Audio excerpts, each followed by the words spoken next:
to Coffee with the Pastor. This is day 30 of our journey together. Today, as we look at day 30 on Coffee with the Pastor, and my wife is in the room. She's been doing her exercise already. I guess I need to go do it too. But in day 30 of Proverbs, it says, the saying of Agar, son of Jacob, contains this message. I am weary, O God, I am weary and wore out, O God. I am too stupid to be human and lack common sense. I have not mastered the human wisdom, nor do I know the Holy One. Who but God goes up to heaven and comes back down? Who holds the wind in his fist? Who wraps up the oceans in his cloak? Who has created the whole wide world? What's his name and his son's name? Jesus. Tell me if you know. Every word of God proves to be true. Today, we need this one. He is a shield to all who comes to him for protection. He is all of our shield. Do not add to his word, or he may rebuke you and expose you as a liar. Oh God, I beg two favors from you. Let me have them before I die. First, help me never to tell a lie. Second, give me neither poverty nor riches. Give me just enough to satisfy my needs. For if I grow rich, I may deny you and say, who is the Lord? And if I am too poor, I may steal and thus insult God's holy name. Never slander a worker to the employee, or the person will curse you and you will be paid for it. Some people curse their father and do not thank their mother. They are pure in their own eyes, but they are filthy and unwashed. They look proudly around and casting disdain glances. They have teeth like swords and fangs like knife. They devour the poor from the earth and the needy from all humanity. The leash has two suckers and they cry out, more, more. There are three things that are never satisfied. No, four, never enough. The grave, the barren womb, the thirsty desert, the blazing fire.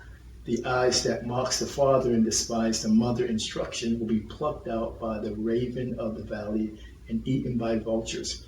There are three things that are amazing to me. No, four things that I don't understand.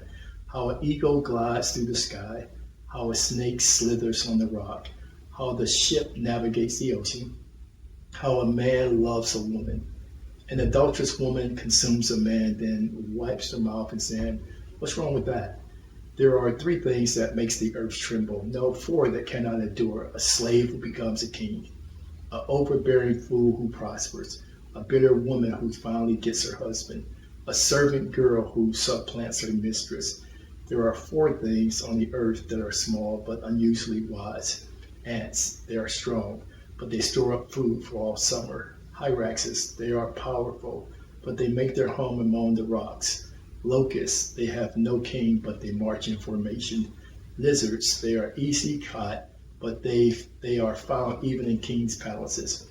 There are three things that walk with stately strides. No, four that struts about. The lion, king of all the animals, who won't turn aside for anything.